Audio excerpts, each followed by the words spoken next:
Nashville Unsigned. Amber Stoneman hanging out on the red couch with the one, the only, Josh Dorr.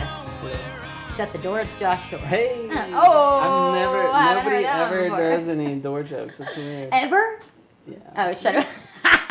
It's messing with it. I know, sarcasm at Only its finest. from like preschool on. Ever, but, yeah. So tell us, like, when did you get to Nashville? And what did you come for? I moved to Nashville from Wyoming. That's where I grew up. Moved here in 2010. Nice. Yeah, I was playing football in college, and I was just tired of getting hurt all the time, and I had a couple surgeries on my hand, and how many concussions? I feel old saying it's like back in my day. It's like, but concussions weren't like as big of a deal. Yeah. So yeah. like. We just call them, like, our coaches call them, like, Headache. bell ringers or something. Yeah. You just got your bell rung a little bit. But, like, so who really knows? How many? I had a couple pretty gnarly ones. Damn. But, yeah, like, I played receiver, and so I broke my fingers and hands up pretty good. But ankles are done. I'm pretty much like You're broken. like a 70-year-old man as far as joints and stuff go. But you're like trapped in a however old you are body. yeah. And so I got tired of that, and I moved to Nashville. I got offered an internship at a record label here in town. Nice. And so I packed up my... So you went to school for music, or you just randomly got an internship in music? I come from zero musical background at all. I started playing the guitar a little bit in college. Mm-hmm. While, you know, my foot's like up in a boot and didn't really have anything else to do. I moved here and I started interning at the record label, and I wanted to stay in Nashville, so I got another internship at a publishing company, and I had no clue that you could write songs for a living. Huh? Yeah, and get paid for it. And I was like seeing all these like kids, you know, like my age, rolling into this publishing company at like 11 o'clock in the morning, 10:30, like sometimes some of them are in sweats, some, you know, whatever. And they're just like having such a good time with their buddies writing songs. And I asked one of them, "What do you do, man?" He's like, "Well, if you get good enough at writing songs, you can make a living out of it." And I was just like, and I want that. I gotta do that. Well, and I just like love the community, and the people were super cool and really chill, and like the vibe was very much like who I am. Yeah. And but I used to write like poetry and short stories growing up, but I was super shy, and I would never ever. I'll take them to the grave with me.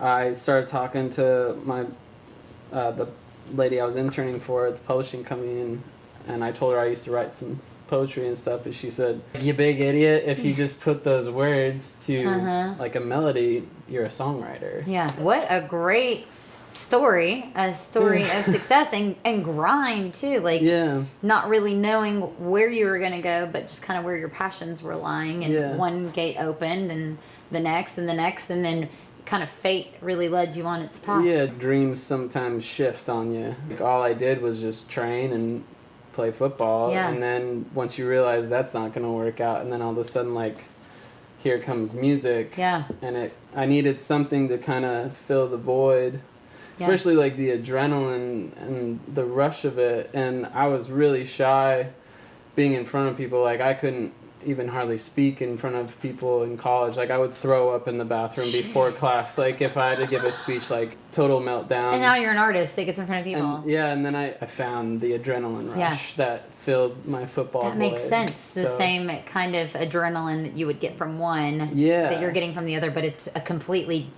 different setting, but same adrenaline. Especially like once I play with a band. Yeah. Like a full band thing. Yeah. And that was just like, yep. Killer, I caught dude. the bug. Where was the shift? You know, from like being like, oh my God, I can't do it. All the lights, I'm gonna puke. And then like, I want to perform. I was duped. I was tricked by my friend in college, and his name was Jovan, and he's just like this. Shout out Joe. He was like this super talented like freestyle, like he was a spoken word poet, and he's just like, "Man, I'm putting on this little talent show at school. No big deal. You know, there won't be a ton of people." But he heard me playing the guitar, and probably the only song I knew how to play on the guitar at the time, and it was like this indie band that I was into. And he heard me playing, and he like hunted me down for days. Like, you got to play my thing. Yeah. Don't worry, there's only gonna be like 50 people, maybe, whatever. And so I walk out on stage like a couple weeks later, and there was like half of our auditorium was full. I mean, there was like hundreds of people, kind of thing. And I just walked out. I've never heard myself sing on a microphone. I didn't understand that there was like slapback and feedback and like your monitor, and you need to be able to hear yourself and things like that. And I was playing, I got so confused. Like midway through the song, I just stopped singing and kept playing guitar. And then I just like, I'm gonna go back to the chorus. I know, right? I sang it, and then I don't know, probably out of sympathy, but like everybody clapped and like because they knew it was my first time.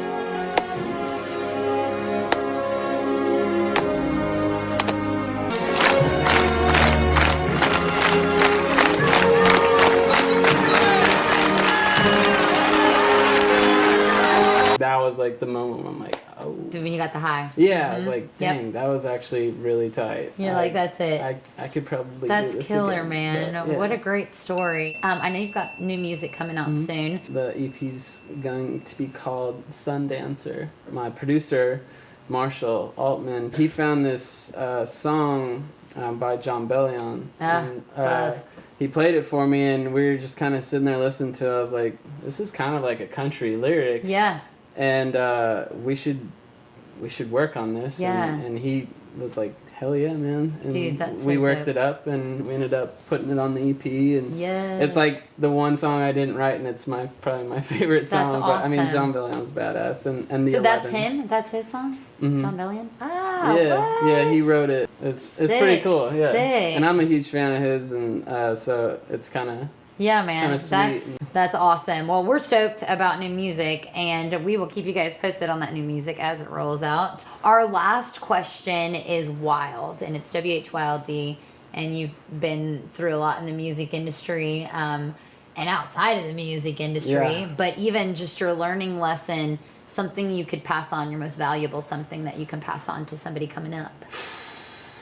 Yeah. I mean, Nashville it'll kick your ass if you're not ready for it. Yeah. I would say just nobody knows yourself better than yourself. Yeah. And on top of that, knowing that everybody has opinions, but that doesn't make their opinion the right opinion. Exactly. And so, when everybody's going to have ideas of who you should be and what you should be and what you should sound like, write stuff that you believe in, what you think, and if everybody in Nashville that told you what they think, like if they had a crystal ball, then everybody in Nashville, everybody would sound the same, but everybody would be billionaires and we'd all be driving Lamborghinis around. But like nobody knows for sure. Everybody's guessing. Well, in the new age industry, man, like it is so important to be that unique you. Yeah. That sets it. Everyone is set aside with the unique you instead of having back in the day having a slew of a lot of cookie cutters. Right.